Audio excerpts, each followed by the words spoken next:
नमस्कार दोस्तों, मैं निशा सिंह सरिनामा की ओर से प्रस्तुत कर रही हूँ 2 अगस्त 2022 का संपादकीय, जिसे लिखा है हमारे संपादक जितेंद्र जितांशु जी ने, जिसका शीर्षक है माँ और माइटोकॉन्ड्रिया।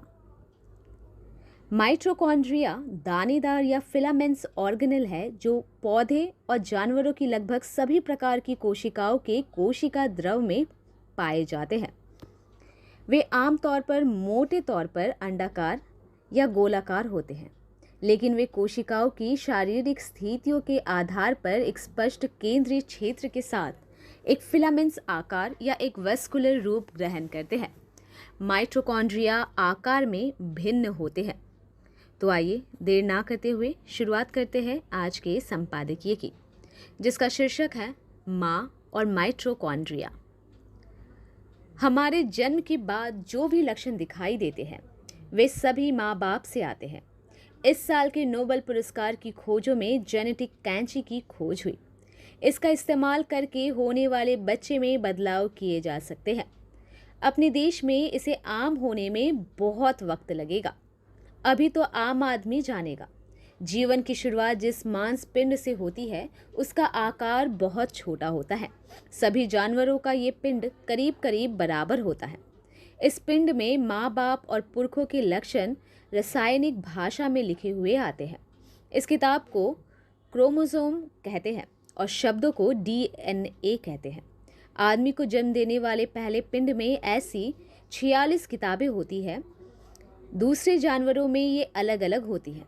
ये पिंड जल्दी ही अपनी संख्या बढ़ाने लगता है। ये 2 से 4, 4 से 8, 8 से 16 फॉर्मूले से बढ़ता है। इस पिंड में कई छोटे छोटे अंग होते हैं जिनका अलग अलग काम है। इसमें एक अंग पूरे पिंड को ताकत देती है। इसको पिंड का बिजली घर कहते हैं। विज्ञान की भाषा में इसे माइटोकॉन्ड्रिया कहते हैं। ये अंग पूर्वजों के माँ पक्ष से आता है। यही जीव की क्रियाशीलता तय करता है। माइटोकॉन्ड्रिया सभी प्राणियों में और उनकी हर प्रकार की कोशिकाओं में पाई जाती है। इसे सूत्र कणिका भी कहते हैं। कोशिका के कोशिका द्रव में उपस्थित दोहरी झिल्ली से घिरा रहता है। माइटोकॉन्ड्रिया के भीतर आनुवांशिक पदार्थ के रूप में डीएनए होता है, जो वैज्ञानिकों के लिए आश्चर्य एवं खोज का विषय है। माइटोकॉन्ड्रिया में उपस्थित डीएनए की रचना एवं आकार जीवाणुओं के डीएनए के समान है। इससे अनुमान लगाया जाता है कि लाखों वर्ष पहले शायद कोई जीवाणु मानव की किसी कोशिका में प्रवेश कर गया होगा एवं कालांतर में उसने कोशिका को ही स्थायी निवास बना लिया। माइटोकॉन्ड्रिया के डीएनए एवं कोशिकाओं के केंद्रक में विद्यमान डीएनए में 35 से 38 जीन एक समान है। अपने डीएनए की वजह से माइटोकॉन्ड्रिया कोशिका के भीतर आवश्यकता पड़ने पर अपनी संख्या स्वयं बढ़ा सकते हैं। संतानों की कोशिकाओं में पाया जाने वाला माइटोकॉन्ड्रिया उन्हें उनकी माता से प्राप्त होता है। निश्चेचित अंडों के माइटोकॉन्ड्रिया में पाया जाने वाले डीएनए में शुक्राणुओं की भूमिका नहीं होती है। श्वसन की क्रिया प्रत्येक जीवित कोशिका के कोशिका द्रव यानी साइटोप्लाज्म एवं माइटोकॉन्ड्रिया में संपन्न होती है।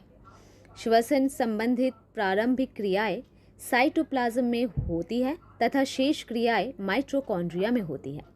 चूंकि क्रिया के अंतिम चरण में ही अधिकांश ऊर्जा उत्पन्न होती है, इसलिए माइटोकॉन्ड्रिया को कोशिका का श्वसनांग या शक्ति गृह यानी पावर हाउस कहा जाता है। जीव विज्ञान की प्रशाखा कोशिका विज्ञान या कोशिका जैविकी साइटोलॉजी इस विषय में विस्तार से वर्णन उपलब्ध कराती है। अमेरिका के शिकागो विश्वविद्यालय के डॉक्टर सिविया एच बेंसली एवं नार्मंड एल हॉर और Rockefeller institute for medical research के डॉक्टर एल्बर्ट क्लैड ने विभिन्न प्राणियों के जीव कोशों से माइटोकॉन्ड्रिया को अलग कर उनका गहन अध्ययन किया है। उनके अनुसार माइटोकॉन्ड्रिया की रासायनिक प्रक्रिया से शरीर के लिए पर्याप्त ऊर्जा शक्ति भी उत्पन्न होती है। संग्रहित ऊर्जा का रासायनिक स्वरूप एटीपी एडिनोसिन ट्रांसफॉस्फेट है। शरीर की आवश्यकता अनुसार जिस भाग में ऊर्जा की आवश्यकता होती है वहां अधिक मात्रा में माइटोकॉन्ड्रिया पाए जाते हैं। माइटोकॉन्ड्रिया के द्वारा मानव इतिहास का अध्ययन और खोज भी की जा सकती है, क्योंकि उनमें पुराने गुणसूत्र उपलब्ध हैं।